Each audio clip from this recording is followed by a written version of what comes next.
It's time for At Home with the RubberDucks, powered by First Energy. 640 WHLO gets you closer to your hometown team with stories of the game and updates from the season ahead. Line to left center, that's a base hit and a game winner for the Akron RubberDucks. Akron RubberDucks baseball, affordable family fun. High drive to right, that's well hit, back, that ball is gone, it's a home run. Here's your hosts, Marco Lanave and Jim Clark.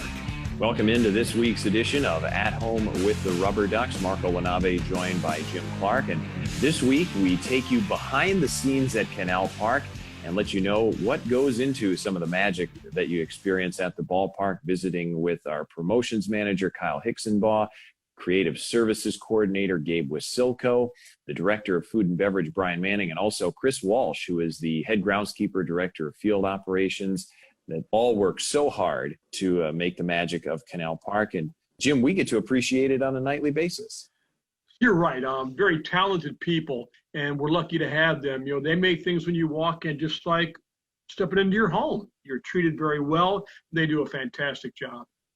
So all of the fun, the affordable family fun that you come to know at Canal Park will go behind the scenes this week. Also want to remind you that you can get discounts still on the Akron RubberDucks baseball caps in the online team store. Just use the promo code RADIO at checkout for a 20% discount and log on to akronrubberducks.com and click on the team shop link. And on this portion of At Home with the RubberDucks, we are talking with the director of field operations, Chris Walsh.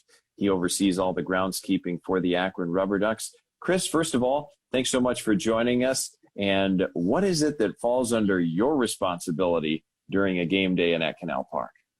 Well, thank you for having me, Marco. Glad to be here.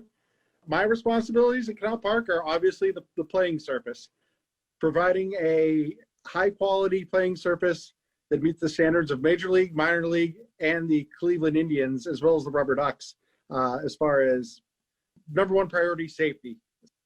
Safe playing field is what we aim for. That's our number one priority. And as I feel as a groundskeeper, the aesthetically pleasing view of the field is a result of a safe playing field. First aim safety, and then if it's safe, it's going to look great. And what are some of those elements? Obviously, like you mentioned, people look at the field and, oh, it looks nice. But what are some things that you measure to say, oh, yes, this is a safe playing surface? When players feel comfortable out there and you're comfortable with them out there doing what they're supposed to be doing, playing the game of baseball, they get paid, some of them a considerable amount to perform their duties. And if you're doing everything right, you know that they can perform to their highest level. And kind of your way of helping the team out. Long time ago, I had to put my glove and bat down and not be able to participate that way. So this is kind of my way of helping the team out, making sure everything's honed into where they want it and what their expectations are. No bad bounces, no bad hops. The mound is manicured the way they want it. A lot of input from players is taken into hand. You take that with a grain of salt because everybody, if you try to do everything and please everyone, it would be a monumental task. So nobody's ever going to really tell you you're doing a great job. It's kind of one of those things where like, hey, if nobody's complaining, you're doing your job right. So it's when you get the complaints and, things which are 90% in players' heads, mounds too high or, oh, your, bases are off or something like that, even though when you go out and measure them and show them, it's kind of like, okay, yeah. Or you're like, oh, yeah, we dropped down the height of the infield cut so the ball gets to you faster, which we never do. And they're like, oh, yeah, I can tell. And then, And Chris, you've been a part of this organization for a while, and I'm sure you've sort of refined and perhaps even perfected your game day routine. Can you walk us through that? Yeah, very routine when it comes to game day routine. 9 o'clock in the morning, come in with my assistant. This year, Colt was his first year as a full-time assistant with us. Come in, do a full walk of the field, try to, look over any imperfections and things like that might stand out. You take into what you saw in the game the prior night, things you want to focus on. If everything's, looking all right and you're good to go, we go right into mowing the field. Usually takes an hour to 2 hours to mow infield, outfield, bullpens, and our sod farm out back. Once that's done, we go right into dirt work, which, 90% of the game is played on the infield. So you put a lot of attention to detail into the dirt, watering it, nail dragging it. The infielders, like a soft infield, but they don't want it to be too soft where it's nothing but give. They want to be able to take a true hop off the infield. So a lot of attention goes into making sure the infield dirt is ready to go for infield work. Usually team comes out 3 o'clock, early work 2:30. A lot of infield, outfield work, getting ready for that. And then usually batting practice starts. So it's a lot of setting up turf protection. You want to protect your infield. Practice tears it up a heck of a lot more than a game. So you're putting a lot of protection down on the grass and cages out so balls don't go flying everywhere. So set that up. Once that's set up, we get a little break. So we head back to the garage and, get the bases clean for the game and get the cart packed up so we can go out. And once batting practice is over, both teams have hit, we can tear all that down and transition into the game itself. So we get about 20 to 30 minutes to do that, tear everything down, put the field back together after practice, drag, and then put lines down, and then it's time to play the game. We do 2 drags in between the third and the end of the 6th inning. Once the game's over, and hopefully we haven't had any extra innings and any weather delays, we can go in and we go out and we patch all our mounds, bullpens, home plate areas, and get those all set up and ready to go for the next day. And the last thing we do is we water the infield dirt. As I mentioned before, that's top priority. We want to get as much moisture in there as we can, so it's good to work with the next day. And then we put her to bed for the night, and then it's rinse repeat on game day. So if everyone was tracking that, 9 a.m. start, if you get it to start at that late, until about when at night? We usually get out of here about midnight. And that's on a good night when the bats are, the pitchers are moving and the RubberDucks get to go home a half an inning early. And there's also work that has to happen then in the interim. You can't just focus on the game days. So what are the key things that you do when it's non-game days during the season, and then, of course, over the course of the off season too, to make sure that the field is in the best shape possible? Yeah, the off days is where the real work gets put in. We do all our fertilizing, overseeding. Aeration is a big part of my process. We punch holes in the grass in the outfield to keep airflow, reduce compaction.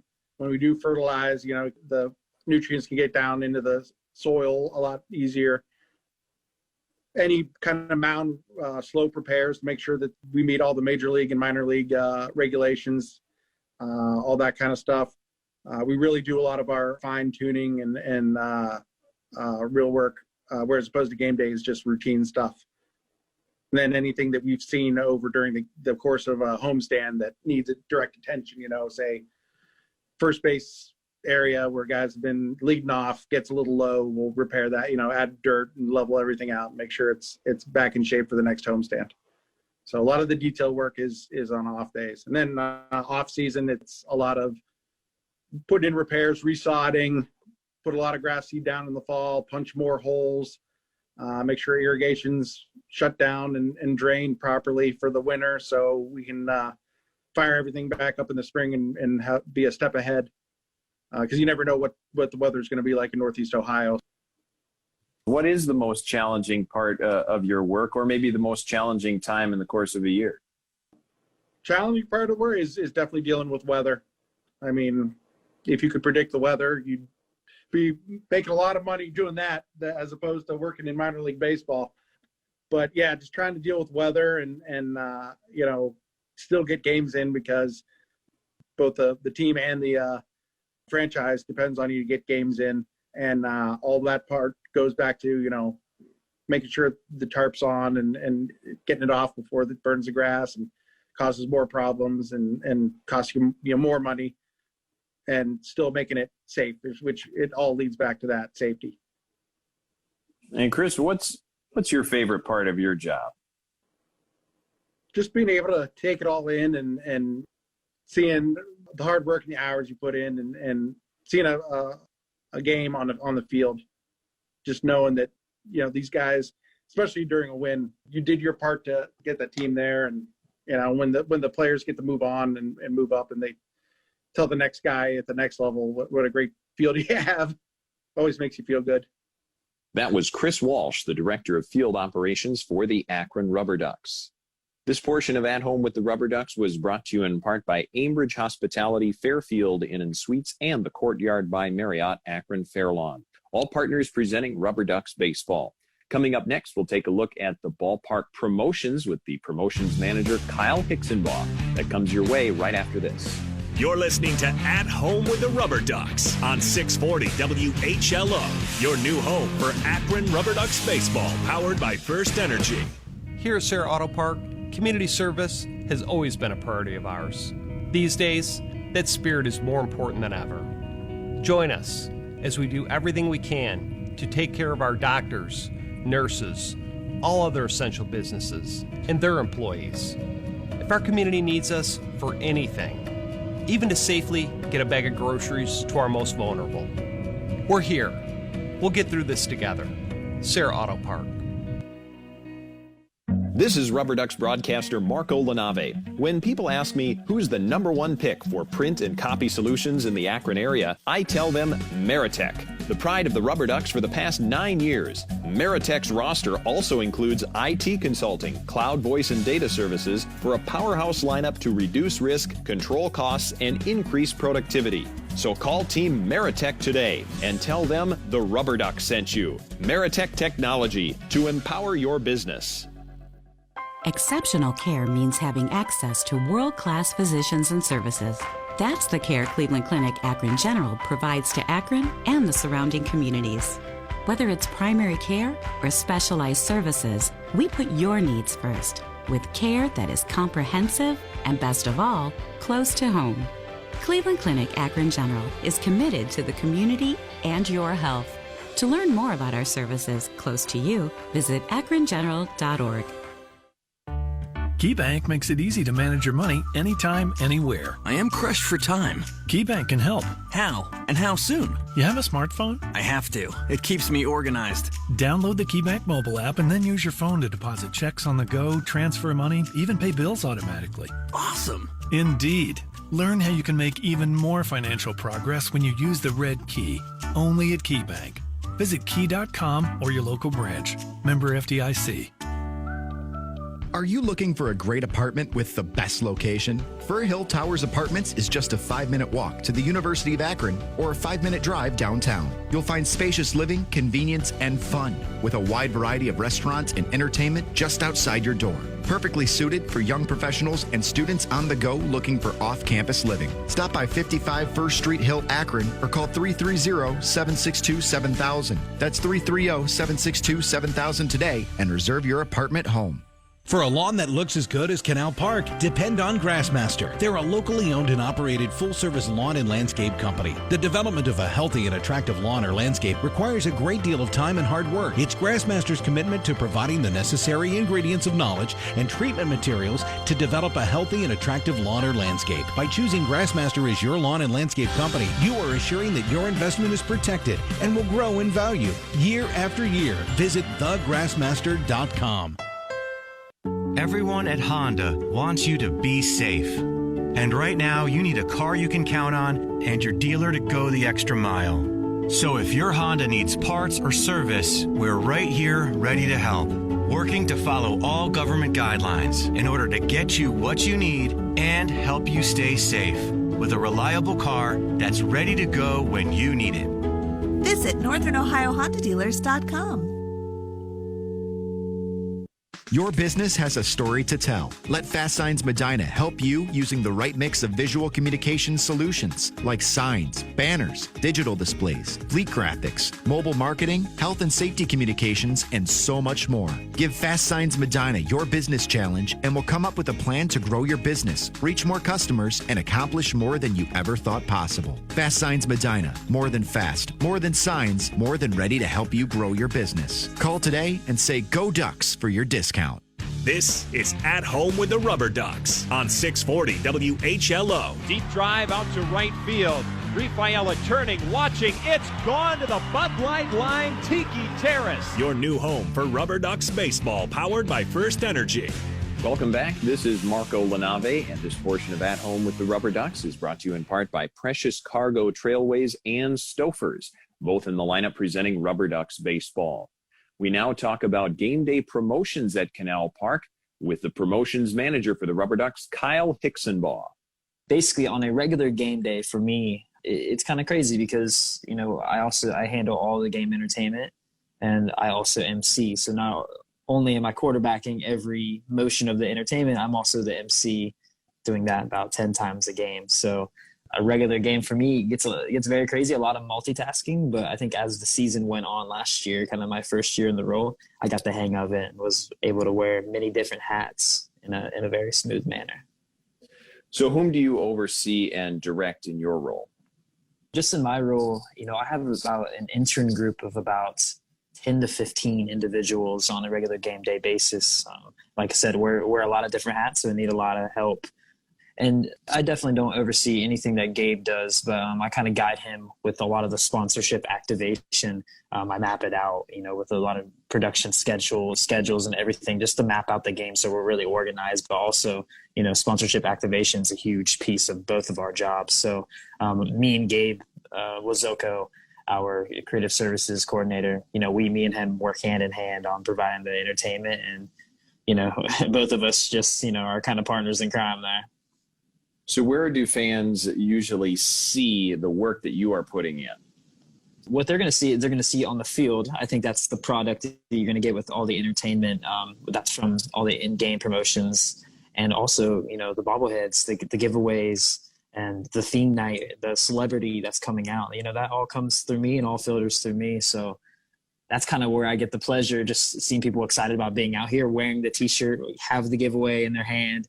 That's always really cool for me. I think last year we had like 10 T-shirt Tuesdays, and I saw people wearing the shirts that we designed on almost every game, and for me, that has to be cool. And I'm sure it's really cool for our graphic designer. He probably sees his products walking around all the time. So, our fans get to see the product that I've been working on all off season is when the games it gets played. Kyle, take us behind the scenes a little bit, sort of the life journey of a promotional idea. How does that get started? Evolve? As soon as the season was over last year, around September, I think we jump into the early planning stages. I kind of make a list of kind of promos that I think would be successful here and that I would have a lot of fun with, and something original and something fresh. I don't want to recycle different ideas, but I also look around at our competition. I wouldn't even say our competition, just the world of minor league baseball, and see what's worked for other teams and how I can evolve it into our brand. The thing that I've always wanted to do since I've took over this job is just do things differently. What can make us a little bit different? Like, what's an off the wall idea, or, what's a celebrity that normally doesn't go out to minor league baseball games? That's kind of like my niche, I guess, since I've started this job. Just like, I don't want to be a carbon copy of every other team. I want to, do our own thing and, build our own brand. And I think we've done that in the last couple of years with all the different things we're doing. And I feel like it's only going to get better. So you sketch out those ideas early in the off season, and then where do they go from there?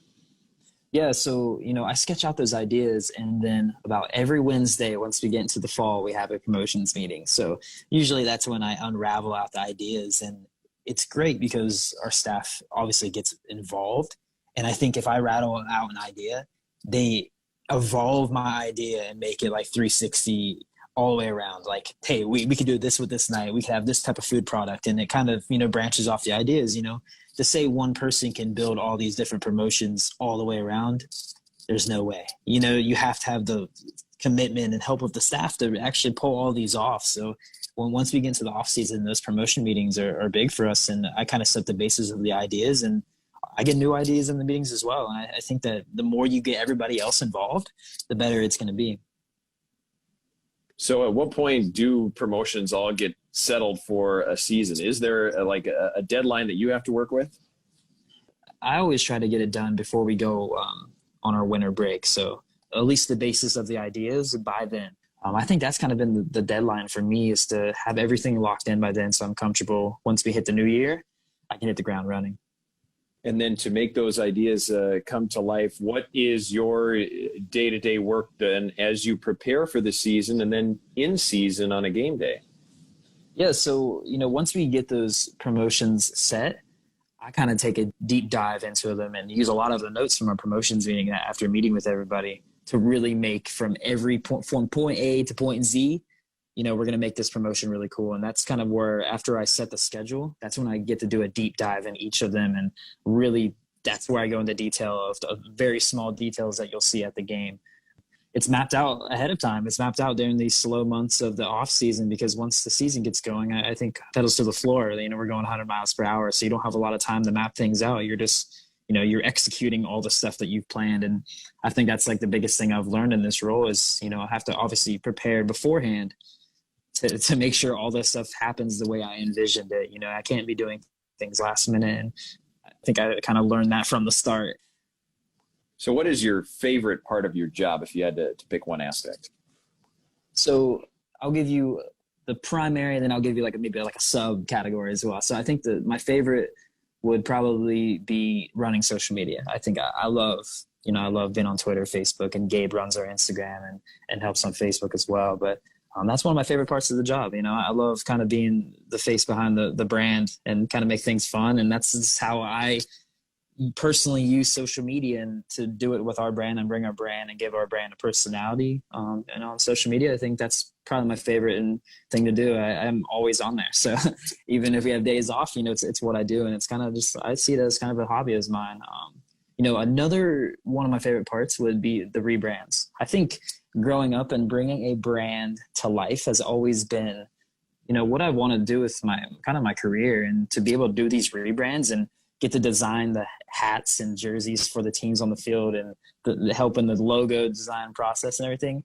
I feel like that's like a dream come true for me. So that would probably be, my second favorite thing. What then is the most challenging part of your work, or maybe the part that you're still really trying to focus on learning more and growing? Yeah, so I would say the most challenging part of this job would just be, juggling the different roles that I have on a game day. There's times where we have a big pregame with 25 first pitches, 5 little league teams on the field, and we have a festival going out on Main Street. We have a band playing in the Tiki Bar, and I oversee all of that. So it's definitely challenging to juggle all of the different positions. But, as I get going in the season, obviously you do it for 70 home games. You get the hang of it pretty quick, and then the interns can learn pretty quickly what they need to do so you can have them cover for you as a little bit. But, I'm a one-person department, and that's minor league baseball for you. You wear a lot of different hats, and, especially in my role when game and entertainment is because one of the biggest parts of our brand on a game day, I obviously got a lot to do and a lot of things to handle. So what is success for your role in your department? Honestly, for me, running all the promotions, I think success is selling tickets to the game. I still I'm still a ticket salesman, but if these stands are full and it's a weekend promotion where we have a giveaway, I think if I have a great promotion lined up, a great celebrity appearance or a great giveaway, an attractive promotion, I think if there's people that are here and we have increased ticket sales than what we would normally have on that night, it's a win for me. That's success. So, and that's just the ticket sales guy in me, I think. That was RubberDucks Promotions Manager Kyle Hixenbaugh. This portion of At Home with the RubberDucks was brought to you in part by Gardner Pie Company and Stanley Steamer, both presenting RubberDucks baseball. Coming up after the break, we'll talk with the man behind many of the sights and sounds at Canal Park, Gabe Wasylko, the Creative Services Coordinator. Stay tuned for that right after the break. You're listening to At Home with the RubberDucks on 640 WHLO, your new home for Akron RubberDucks baseball, powered by First Energy. This is At Home with the RubberDucks on 640 WHLO. Luda going back. It's over his head. It's over the wall. The first Double-A home run for Oscar Gonzalez. Your new home for RubberDucks baseball, powered by First Energy. Welcome back. This is Marco Lanave. This portion of At Home with the RubberDucks is brought to you in part by Suma Health and Habitat for Humanity of Summit County, both presenting RubberDucks baseball. We now visit with Creative Services Coordinator Gabe Wasylko about his role at Canal Park. When I look at my responsibilities in my position as Creative Services Coordinator, it kind of falls into 3 different parts. The first part is what you see in here at the ballpark. So my department and the team that I work with is responsible for everything from what is shown on the video board to what you hear with the sound effects and walk-up music and I work really closely with our promotions manager, Kyle Hixenbaugh, to help bring his promotions to life. And we have a great relationship where we're always trying to come up with new, fun, exciting ways to think outside the box and create some affordable family fun here at the ballpark. And the second part is social media. So I work with our digital team led by Dom DeMarco, and on that team is Kyle, as well as our graphic designer, Scott Watkins, and our coordinator of public relations, Pat McGuire. And we really work together to try to think outside the box on the social side of things and really try to bring some cool, fun, unique engagement to our fans when they're not at the ballpark, whether it's in the off season or they're at home during an off day or they're not able to make it out to the ballpark. We really like to make our social media affordable family fun, which is our mantra, really carry out into all our different mediums. And the last part of my job is our MILB TV feed, which I'm honored to work with Marco and Jim on, creating that broadcast style that you see on all of our TVs inside the ballpark, but as well as all of our subscribers on MILB TV have an opportunity to see, is a really high quality broadcast where we're showcasing some of the players on the field and Marco and Jim's audio, as well as the great promotions that we have in between every half inning. So in a nutshell, that's kind of the three different parts of my job title. What is the life of Gabe Wasylko during a normal game day at Canal Park? Oh boy. So the life of Gabe Wasylko, starting at when we get into the office in the morning, is touching base with our sponsorship team as well as our ticketing team, and to see kind of the different sponsorship activations that we have throughout the game, touch base with some of our amazing sponsorship contacts, and really trying to help bring their brands and deals to life throughout each game. And we as the RubberDucks organization feel really strongly about contact with our fans, being able to touch base with our front line, which is our ticketing team, and seeing what different activations we want to be able to carry out throughout the game, whether it's a birthday, whether it's a fan shout out, a group welcome.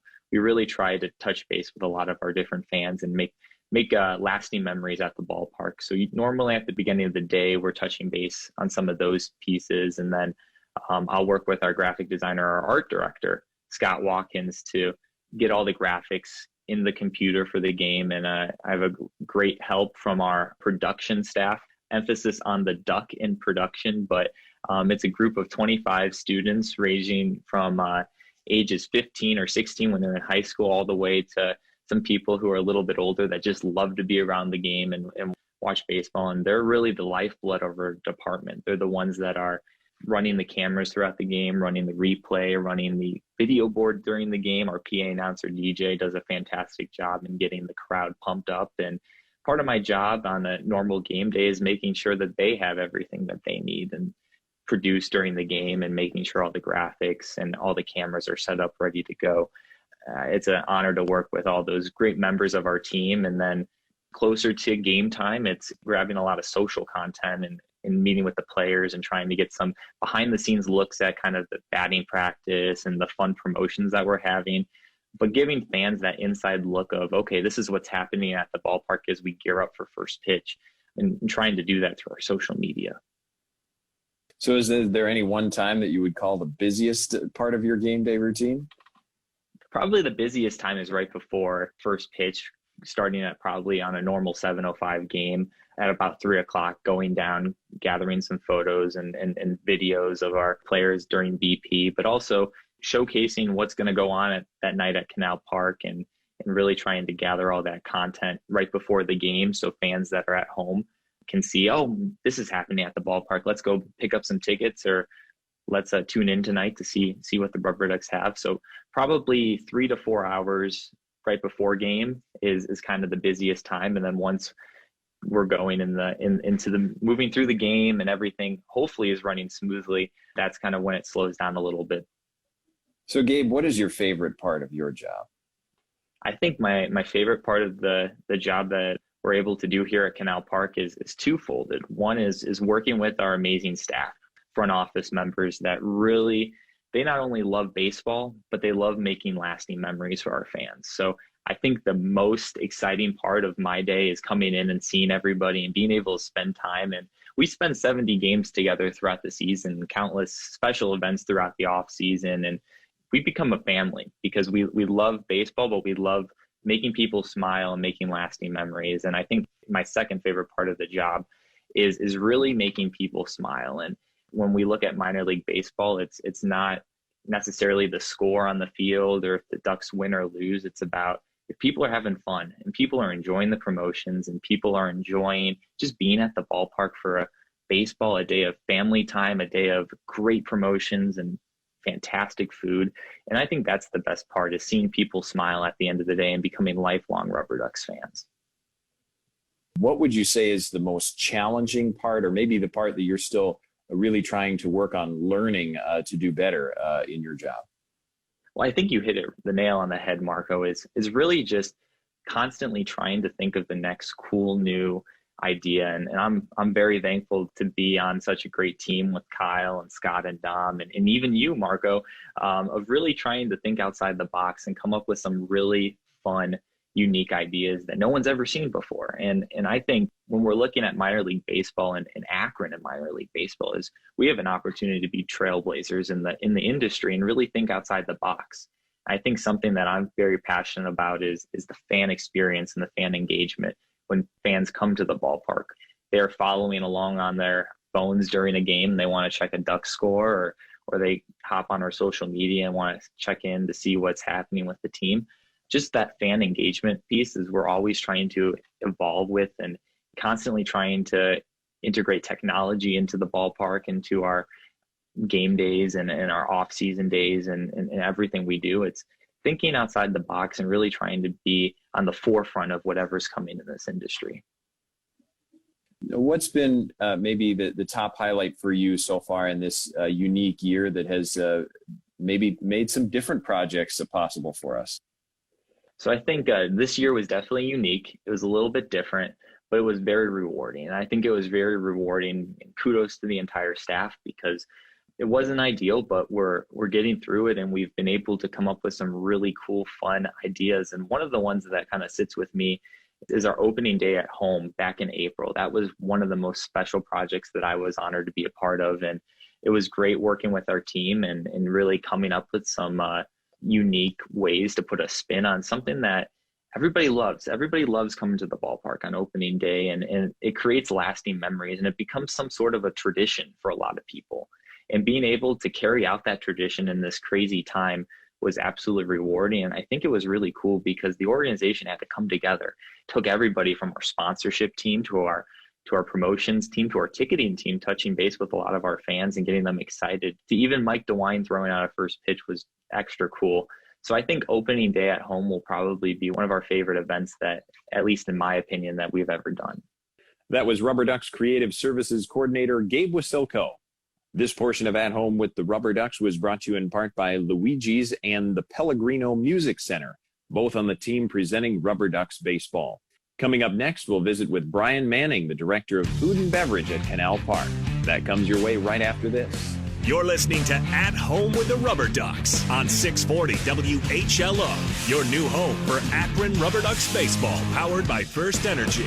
Are you looking for a great apartment with the best location? Fir Hill Towers Apartments is just a 5-minute walk to the University of Akron or a 5-minute drive downtown. You'll find spacious living, convenience, and fun with a wide variety of restaurants and entertainment just outside your door. Perfectly suited for young professionals and students on the go looking for off-campus living. Stop by 55 First Street Hill, Akron, or call 330-762-7000. That's 330-762-7000 today and reserve your apartment home.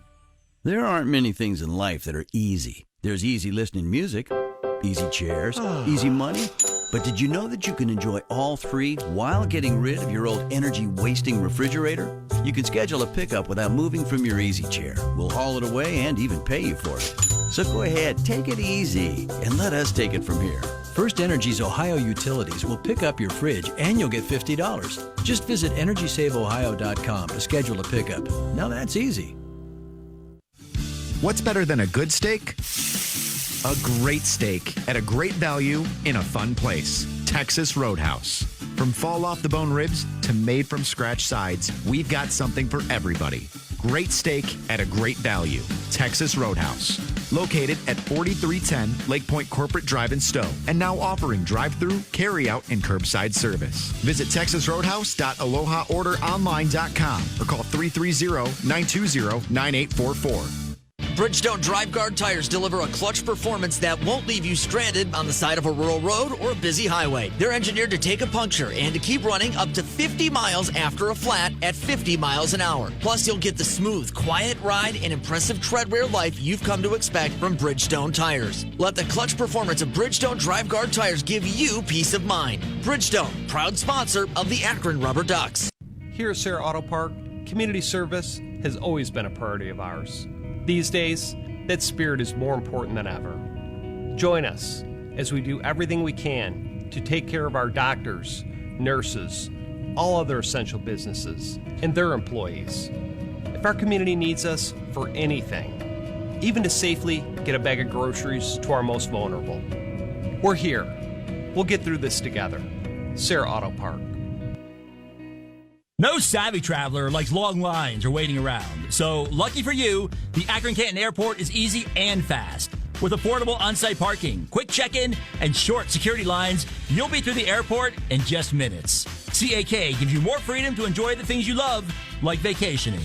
With low fares to 11 nonstop destinations and just one stop to the world, book your next adventure from CAK. RubberDucks fans, check out City Barbecue in Fairlawn for the best barbecue in town. I gotta tell you, City Barbecue is the best smoked meats I've ever experienced in my life. Literally the best beef brisket sandwich I've ever had. Definitely the best barbecue I've ever had. My best all-around barbecue experience ever. Best barbecue around. Some of the best barbecue I've personally tasted. I highly recommend this spot for some of the best BBQ you'll ever have. Visit citybarbecue.com or stop by 2870 West Market Street in Fairlawn.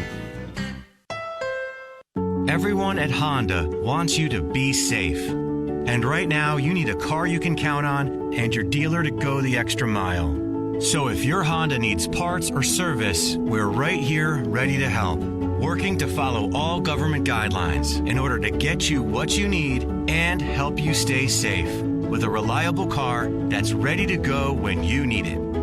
Visit NorthernOhioHondaDealers.com.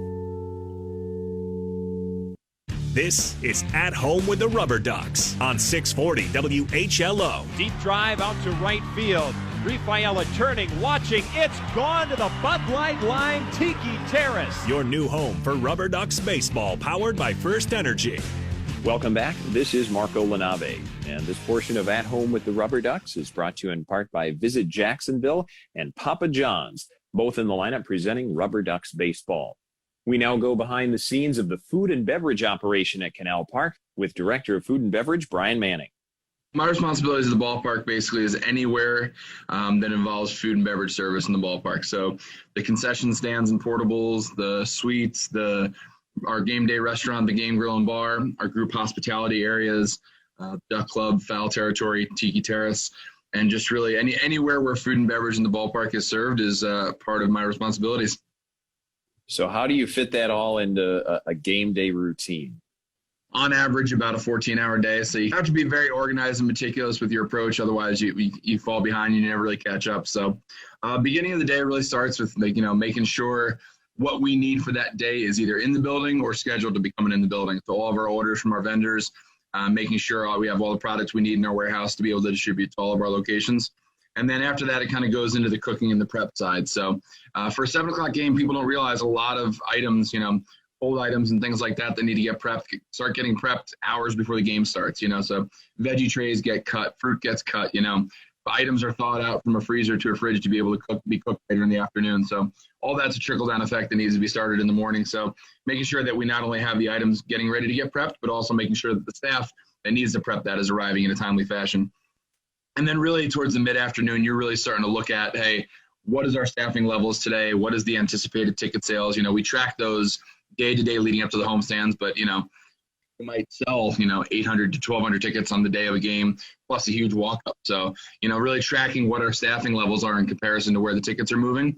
And then really as you get towards a part where you're within an hour or two of the gates opening to the public, making sure you have sufficient staff in each of your areas, making sure that you're on pace to be able to open to the public when those doors open. I would say, the time from when doors open to the time where the game starts, I think is probably your busiest hour. on a Friday or Saturday night where you have a giveaway or a bobblehead that people are waiting at the gates for, all of a sudden the concourse gets busy really quickly. Other nights where if maybe it's a weeknight and fans are coming from work or fans are coming from, other places, that push doesn't come until 15 minutes before the game starts. So really each game is different, but I think that first hour to hour and a half we're open, making sure that, not only you have sufficient levels of food and beverage cooked and prepped, but also making sure that there's enough staff everywhere. There can be a very meaningful pivot of let's take these 2 people from this stand and move them over to this stand just because it's going to be busier tonight, or, looking at your restaurant and seeing just the flow of how fans are sitting down and, hey, are we really busy early? Is the kitchen getting backed up early? Do I need to jump in and help out, maybe expedite getting food to the floor? Or is that rush coming later, and can I allocate, different resources to different places throughout that time? You mentioned the staffing levels. What is the range of number of staff that will be working under food and beverage across a RubberDucks game? From a slower April or May game where, the weather hasn't turned for the summer yet and kids still aren't out of school, you could be looking at anywhere from 50 to 65 employees in the building. But as you get towards the summer months and you really get busier with those Friday, Saturday night fireworks nights and sellouts, you could be looking up to as many as 120, 130 employees in the building. So it's quite a bit of employees in comparison to other areas of the ballpark, but every piece of the puzzle is needed to make sure we run efficiently. So of all of the different roles that someone in the food and beverage department might have, or all the different employees, how many of those roles have you performed yourself on some sort of level? Probably every single one of them. There's probably 10 to 11 different jobs within the food and beverage department, specifically that we hire for our staff. Looking at our restaurant, there's a dining room manager. All of our concession stands have cashiers, food runners, cooks throughout the ballpark, warehouse staff that helps get all the product up to the stands during the day. If we're short a person there, myself or Bob Demian from my department will be there helping get product up to the concourse. In-seat vendor, I will say, is the one I probably haven't done yet. Not to say I won't do it in the future if we're shorthanded, but those guys that walk up and down the aisle selling beer, soda, popcorn, all that, that's probably one I haven't done, but it doesn't mean that there won't be a day where that might be needed. How did you learn sort of how all of this operation had to come together? I have a hard time imagining they teach this in a class somewhere about how this all works. Yeah, so really taking the lessons of my previous job experience walking into Canal Park late in 2013.